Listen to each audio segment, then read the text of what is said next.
Blessed is the long road, the destination, the homeward path, and all who make the journey. Let each dream be a bright star in the night sky of your mind, lighting your path in the day. A prayer carved on a stone near Magnimar. Desna, also called the Song of the Spheres. She is the goddess of dreams, luck, stars, and travelers. Her alignment is chaotic good.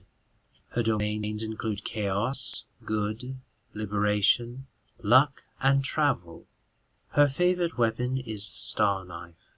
Centers of worship include Kyonin, lands of the Lindorm Kings, Nidal, Numeria, River Kingdoms, Ustalov, and Varissia.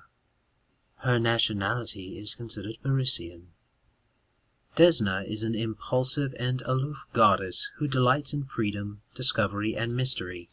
Her aloofness seems not from arrogance, but from confidence in her own abilities and her desire to be unburdened by troubles. She is a collection of contrasts, an ancient goddess who dislikes predicting the future, a traveler who cares nothing for her destination, a carefree creature of instinct haunted by a past stretching back aeons, and a peaceful deity forced to battle with old enemies, eternally young despite the weight of ages and stars upon her. Some believe Desna is flighty, frivolous, and easily distracted, but she has a cold side born of loss, tragedy, and battle. As a luck goddess, she always believes there is a chance for success, but knows that dreams can turn to nightmares and bright destinies can become dark fates.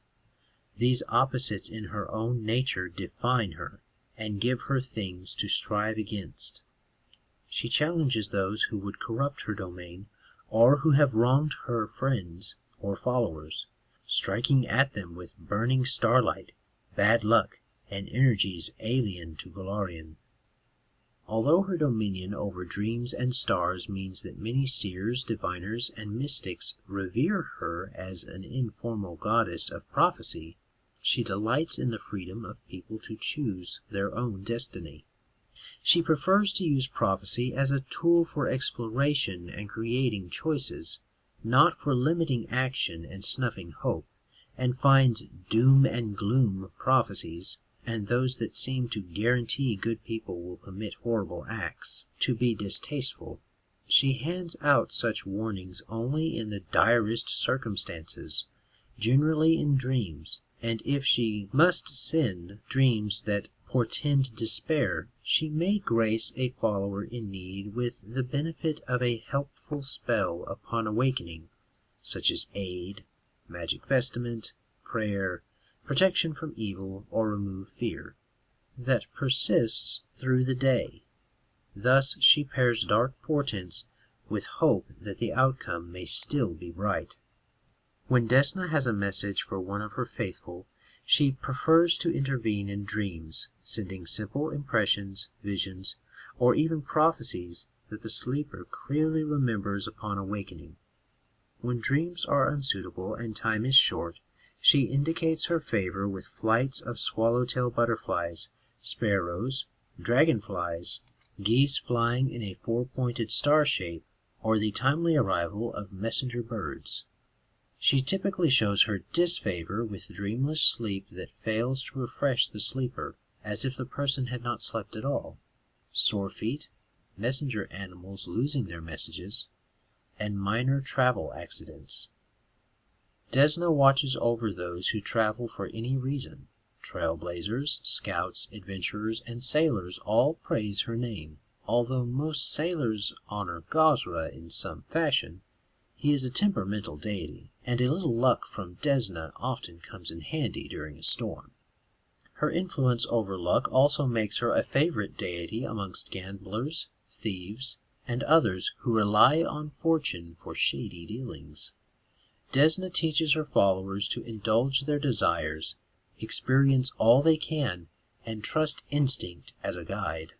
Her faithful are often wide-eyed, exuberant people embracing the world in all its strangeness, and willing to jump in with both feet. Desnans aren't afraid to get their hands dirty, their feet wet, or their knuckles or faces bloodied while living life to its fullest. Critics call them hedonists, but that's an exaggeration, as worldly experience rather than pure sensation is their true goal. Ascetics, hermits, and meticulous planners are unknown to her church. Her faithful teach that it's better to ask forgiveness than permission, as sometimes a unique opportunity requires split-second decision, whether it's a chance to touch a dragon's egg, savor a rare fruit, or passionately kiss the mayor's son. The goddess encourages her worshippers to believe in themselves and express their inner strengths, often in the form of music, dance, or theater. Some songs penned by her faithful become popular tunes for dancings and gatherings, and numerous old favorites are attributed to long-dead Desnan bards, whose musical legacies have persisted for centuries. Some people believe that the custom of a traveling bard paying for his lodging with a song stems from Desna's church, and, like bards, followers of Desna encourage young folk to sing and dance in hope of discovering a new hidden talent. Desna usually appears to her followers as a beautiful but remote elven acolyte of her faith. In this guise, she aids people in need, or suggests relevant excerpts from her holy writings, the 8 Scrolls, as a way to lead the faithful in the correct path. She is not above singing to lighten dour moods or dancing with those whose confidence is in need of reinvigoration.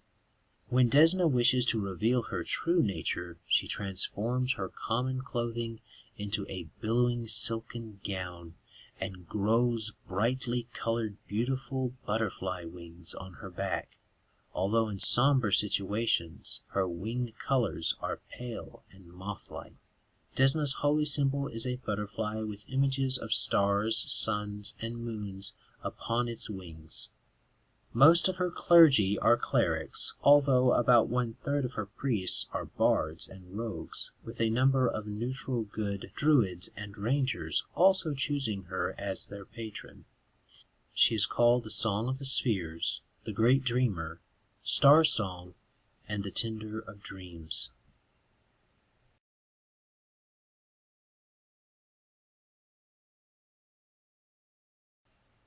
While Desna's faith is ancient, known even in the age of storied Thessalon, the church is extremely disorganized, with few actual temples or settled priests, and no formal chain of command. Physical and magical might are respected, as are knowledge and experience, with personal expertise in a field trumping mere combat prowess or spellcasting ability. For example, when dealing with a basilisk's attacks on a frontier town, a low-level cleric who has survived an encounter with a creature is accorded greater authority than a high-level character who has never faced one. This structure means that Desnans have certain ideas about what they consider to be informed authority. They feel free to ignore nobles, politicians, and other meritless leaders if more knowledgeable folk are on hand to provide better advice. Although they can be competitive with others inside and outside the church, these are friendly rivalries. They prefer to move on if a disagreement is going to turn ugly. After all, there's an entire world of wonder to explore, so there's no sense in wasting time in an argument. Services dedicated to Desna include singing, dancing, storytelling, especially of unusual dreams, foot races, and music. Some use exotic substances, herbal drinks, alcohol, or animal venom to spark unusual, or, for the very lucky, lucid dreams. Many rituals involve sand because of its relation to sleep and the comparison of grains of sand to the number of stars in the sky. Dust made from crushed rose quartz, which have a starry pattern when illuminated from behind, is used in the faith's rare ceremonies and blessings instead of water or sacred oil. Desnan priests carry holy quartz dust in glass flasks instead of holy water. Some luck-seeking faithful carry dice or other luck talismans carved of rose quartz.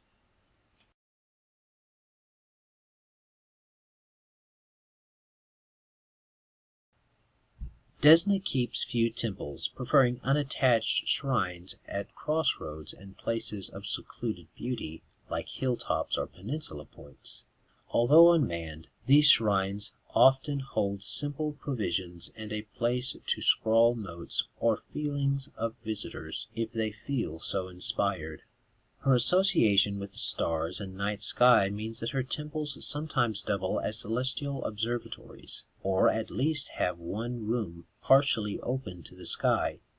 In many cases, these observatories have markers in the walls or windows to indicate the positions of important stars on holy days. One-room churches might have a single hole in the ceiling to show a particular star's position, and keep the hole covered on other days to keep out rain or snow. Temples in large cities often take the form of tall towers with observatories at the top, and with small libraries of astronomical and astrological charts. Rural temples usually incorporate an inn or stable as a service to travelers. As Desna maintains friendly, or at least non-conflicting, relationships with most good-aligned and civilized deities, it's not uncommon for her faith to be among those practiced in communal temples. Butterflies and moths, as well as their caterpillar young, congregate at her holy sites. Legends say the priests can call upon these creatures to defend the temple, devouring cloth and leather to leave would-be thieves naked but unharmed. Some temples maintain colonies of silk-producing moths, creating hardy and beautiful silk for use and sale by the temple. Every temple protects a small chest of silver coins, usually no more than 300 silver pieces, which it uses to be helpful and fund journeys by the faithful. Needy travelers can petition the temple for financing, but this funding is normally available only for frontier exploration or travel to exotic locations. A trip to the next town might merit only a silver for water, bread, and a spare blanket. Those who exploit this generosity tend to suffer bad luck in the long run.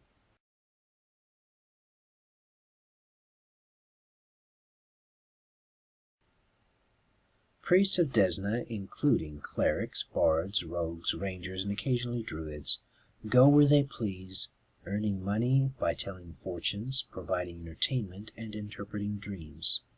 They help people when they can, but prefer to make their acts seem like luck, coincidence, or the blessings of their goddess. Priests are commonly skilled in diplomacy and have a knowledge of geography and history. Many are howlers by profession and are able to ride and have survival skills necessary for the traveling they do. Many of Desna's faithful are talented artists, writers, and entertainers, and the Church expects all priests to at least be familiar with contemporary music, theater, and literature, even if the individual priest shows no talent for playing instruments, acting, or writing. Those without abilities in these areas are still taught to recognize such gifts in others and are expected to encourage the gifted to explore their talents. Worshippers with performing skills share them regularly at festivals, local venues, and celebrations such as weddings. The Church also throws public parties to showcase such performances, and such events endear the Church to the public, even if the offered fare is no more than cheese, warm bread, and watered wine. Some Desnans become highly skilled fortune-tellers, using their gift for reading people to entertain and inspire hope. Like their goddess, they oppose the use of divination to create fear or despair. Most brush off requests stemming from unhappiness or malice, such as when the listener or one of his enemies might die. The goddess expects her diviners to challenge any speaker who prophesies ill, misfortune, or doom, and when they hear of magical auguries predicting bad times, they actively intervene to make sure those events do not come to pass. In addition to soothsaying, some Desnans learn to interpret dreams in order to ease troubled minds and mend their wounds of the psyche. Recurring or shared dreams are of particular interest, as they often stem from inner traumas or external magical sources.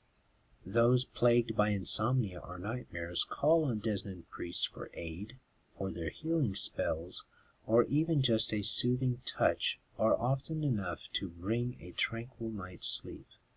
A typical day for a Desnan priest involves an early prayer, often spoken in bed moments after waking, recording remembered dreams in a journal, breakfast, study, the arts if so inclined, geography or the culture of a foreign land if not, and any duties assigned by a more experienced priest if one is present.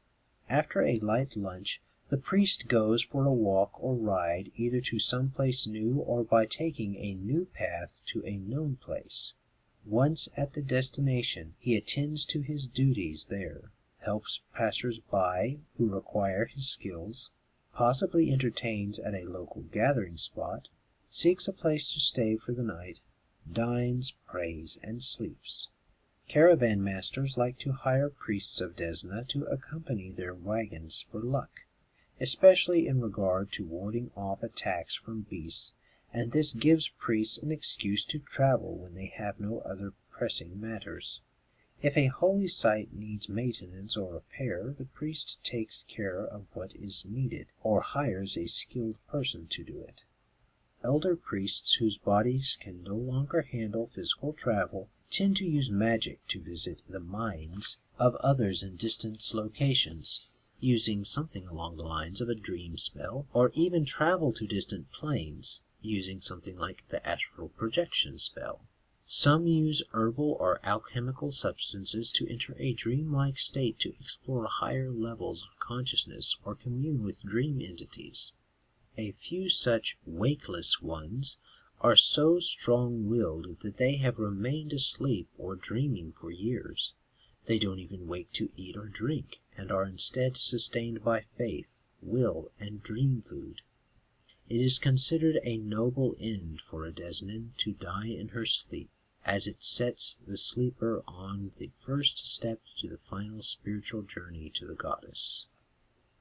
Followers of the Song of the Spheres consider sleep a form of prayer, and traveling Desnans volunteer only for the first or last watch of the night, so to be able to sleep uninterrupted. If a priest believes he won't get as much sleep as he likes that night, for example, if his comrades plan a midnight battle, he tries to fit a nap or two into his schedule for the day, rather than risking being short on sleep. Divine priests prepare their spells during morning prayers, while Desnan bard priests generally prepare spells after these prayers. Desna shares a mutual loathing with night hags and other creatures that prey upon sleepers, so her priests oppose them as well as spellcasters who use nightmare. Priests go so far as to destroy spellbooks and magic items that use the spell.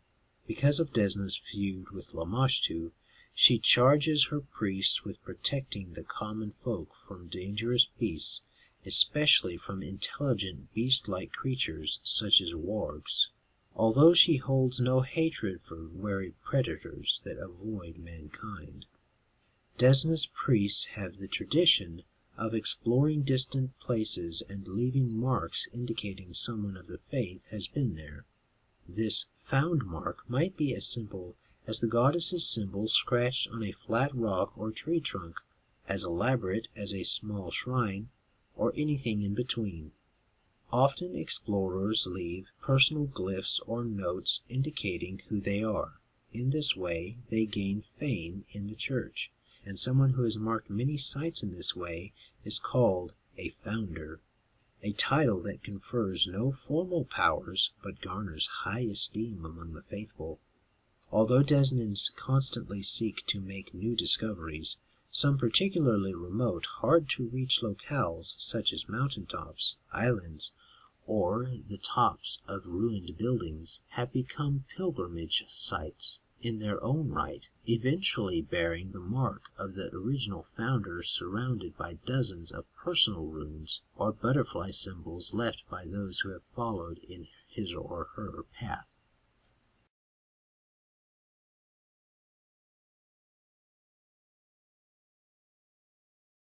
Those who follow Desna follow their dreams. They accept and cherish the world's surprises, but sometimes see the world not as it is, but as it could be. Their most cherished desire is to accumulate experiences, to find out what existence has to offer, and to expand their soul's understanding of the myriad delights of the cosmos.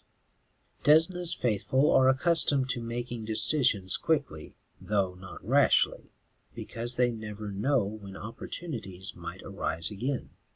They express themselves freely, whether through voice, dance, music, or art, regardless of whether they are any good at it. Desnans don't pick fights, and would rather leave than get involved in one, but if there is no choice, or if innocents might be harmed by their departure, they hit hard and fast and end the battle quickly. Many members of the Desnan faith find themselves drawn to the Pathfinder Society, with its limitless potential for traveling and adventure.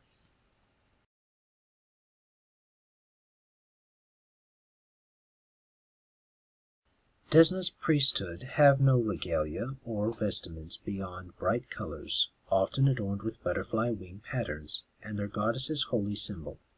Worshippers typically have little problem recognizing each other, as they often work Desna's symbol into jewelry, clothing, or tattoos, or bear her holy weapon, the star knife.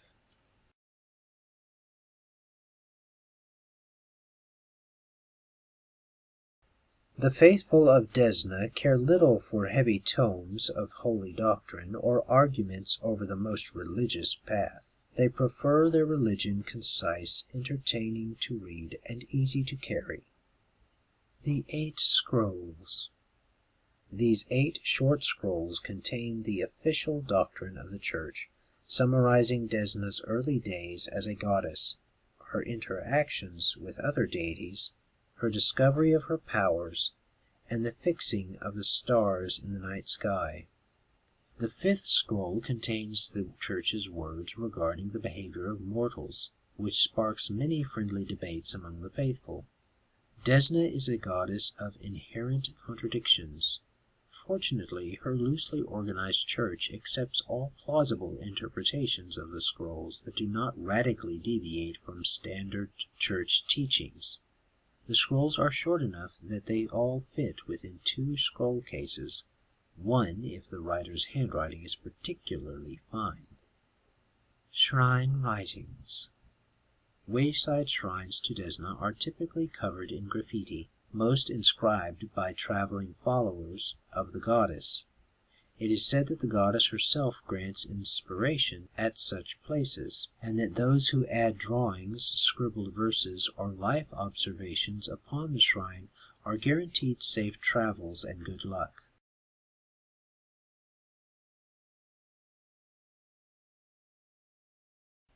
Given their lack of unified structure and penchant for spontaneous celebrations, the Church of Desna has few formal holidays. 2 major festivals stand out from the dozens of minor occasions and celestial events. The Ritual of Stardust. This celebration takes place on the summer and winter solstices, bracketing the shortest and longest nights of the year, and thus the best day to travel and the longest night to view Desna's stars. A great feast starts at dusk, with several large bonfires throwing sparks into the darkening sky. When dusk turns fully to night, the faithful sing until the fires burn down to glowing embers, then throw handfuls of sand laced with star gems, star rubies, star sapphires, or rose quartz, on the coals and into the air downwind of the festival. Pledges of friendship and journeys follow the Stardust ritual, with the winking speckles of sand mirroring the stars in the sky and representing Desna's bearing witness to the words. Some cultures include prayers for good harvests or mild winters, depending on the season. Swallowtail Release. Legends tell of a portion of Desna's spirit plummeting from the heavens after a great battle with Lamashtu. A blinded orphan nursed Desna's avatar back to health, and to thank the child, the goddess transformed her into an immortal butterfly. In this form, the child could forever fly around the world, seeing its wonders. In honor of this event, the church raises swallowtail butterflies, releasing them from a netted wagon on the first day of autumn in front of a crowd of the faithful. These children of Desna fill the air for the rest of the day's singing, feasting, and storytelling.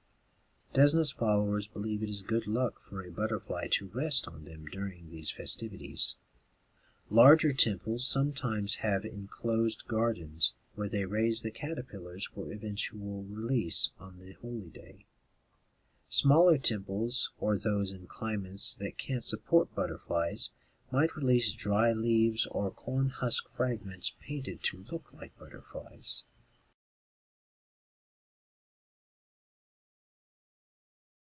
Desna's followers collect stories, phrases, and habits from many parts of the world. A few have become common among the faithful across the Inner-Sea region. Be ready for challenges and unexpected friends. Worshippers should train to combat magic so they can overcome adverse situations in their travels. They should be especially vigilant for agents of the old cults and harmful creatures from the dark tapestry, but should welcome friendly travelers from far places and distant stars. Feet are for walking. Desna teaches that it's better to wander and explore than to stay home and grow stale in thought and habit. Those who can't wander in the flesh may still explore through the dreams and through the stories of others. Follow a hunch, but bear the consequences. If faced with a sudden problem, worshippers should be guided by intuition and emotions if reason doesn't provide an obvious answer. If this leads to something harmful, they are responsible for repairing the harm that is done. Learn from what is different. Desna's followers should accept those who espouse friendship, regardless of race or religion. They learn redemption and acceptance from Sarenrae, appreciation for beauty from Shaylin, bravery from Caden Kalian, passion from Calistria, magic from Nethys, combat from Gorum, nature from Gosra, and more. Ignoring the teachings of other religions is ignoring the chance to learn.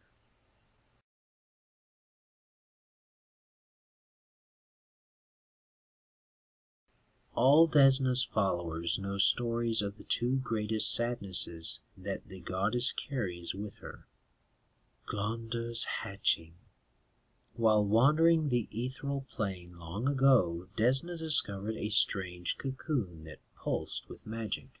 Curious, she broke it open and released the mosquito-like being Glondur, which immediately attacked her.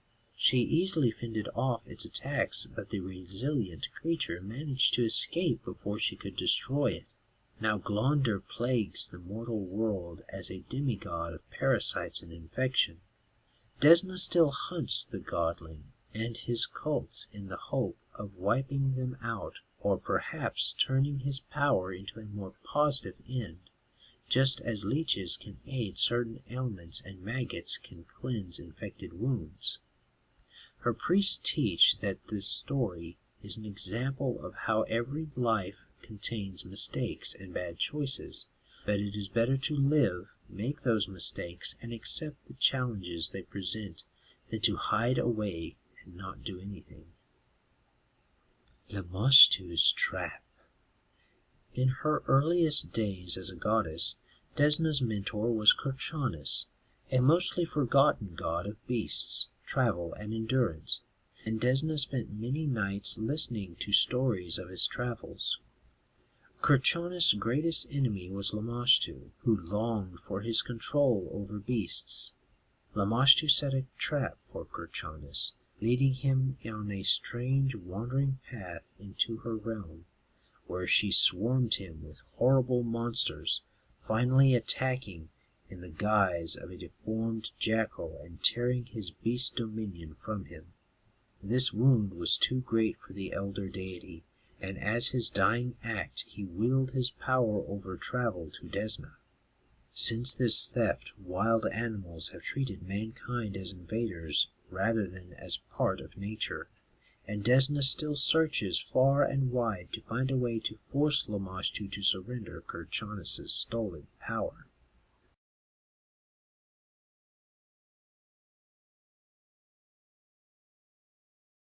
While friendly toward most other deities, Desna is ultimately a lone wanderer who remains aloof, and her sometimes tragic history has left her cautious about leaving herself vulnerable to others. She is aware that some find her remoteness enticing. However, she coyly encourages even godly paramours to explore and discover new things while trying to court her. Recently, Cayden Cailean has made attempts to woo Desna, a flirtation she finds endearing.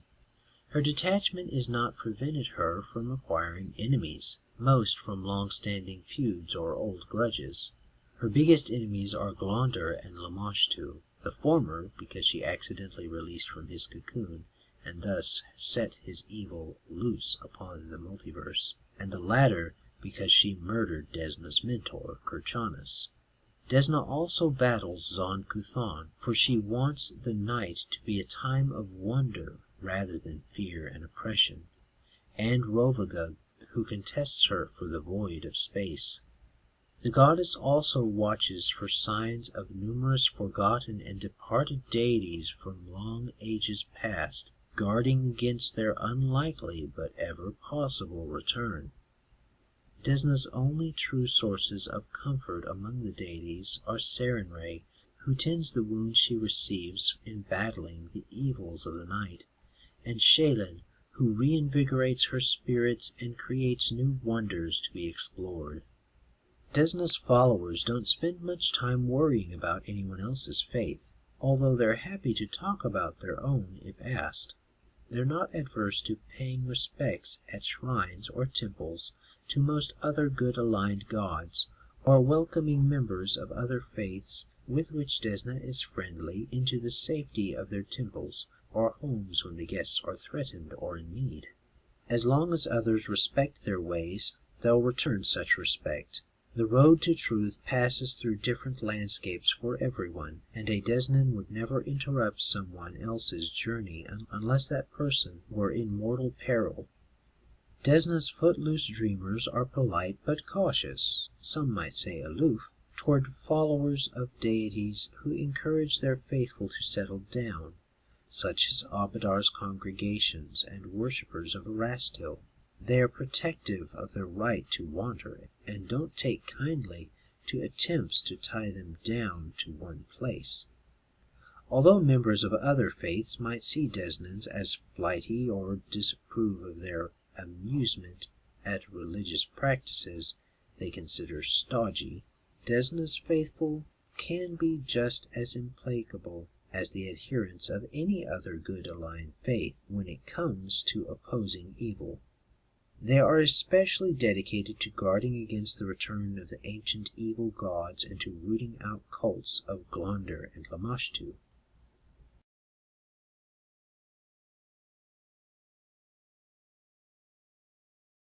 Desna's domain is shrouded in mystery. While most clergy agree that she makes her home in Kynoshur, Golarian's pole star, details beyond that begin to drift significantly according to personal interpretation. Is her palace, the fabled sevenfold Kynoshur, actually on the material plane, or is the star merely a gateway to a pocket dimension of her own devising? If it is in the star, is it a place of celestial fire or a garden of starry delights where the deceased faithful can dabble their feet in moonlight pools? Does the goddess actually reside there, or does she constantly wander the spaces between the stars and those unknown reaches from whence she first came? And given that she maintains a small floating castle in Elysium, how many other homes does the goddess keep? As with many questions related to Lady Luck, the goddess's answer is merely a wink and a smile, if she deigns to answer at all.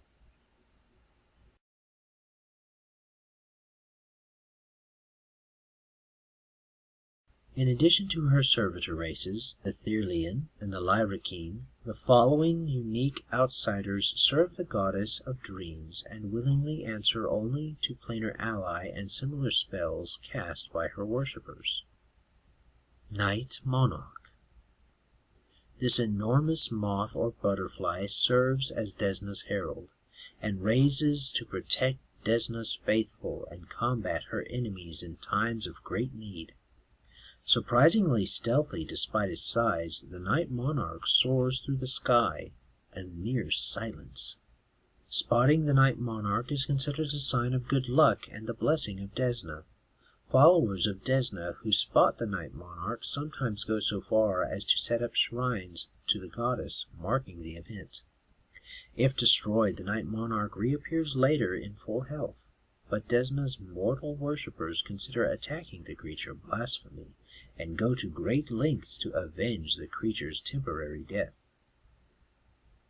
Night Sphere, a unique Avoral. This fierce Avoral has jet black feathers with white spots on the tips, and his eyes are a bright silver that sometimes becomes dull and opaque when he's hunting or hiding. He is especially proud of his ability to pull up out of a full plummet with only inches to spare. He has an excellent singing voice and often belts out heroic songs of his own composing in mid-battle. The Prince of the Night Sky, a unique Djinni. This arrogant Djinni once served Gosra, but joined Desna when he found her attitude more to his liking. He appears as a Djinni made of dense white smoke or inky black darkness dotted with bright stars, alternating between the two at a whim. In either form, he has a long black beard, which he keeps meticulously combed. For payment, he prefers jewelry and items that summon air elementals. Sorrowbrand, a unique Lilind. This dramatic Lilind is a composer and author. Her scales are a silvery black, and she wears dozens of black silk ribbons in her hair. While she enjoys helping mortals, she constantly complains that it takes away from her study and writing. She prefers payment in the form of bardic scrolls or long-lost songs. So now that we've finished Desna, the goddess arguably of curiosity, let's go on to one who has a much more physical approach. Up next is Gorum, also known as our Lord in Iron. Stay tuned, and as always, have a great day. God bless, and enjoy. This content was made possible by travelers and viewers like you. Thank you.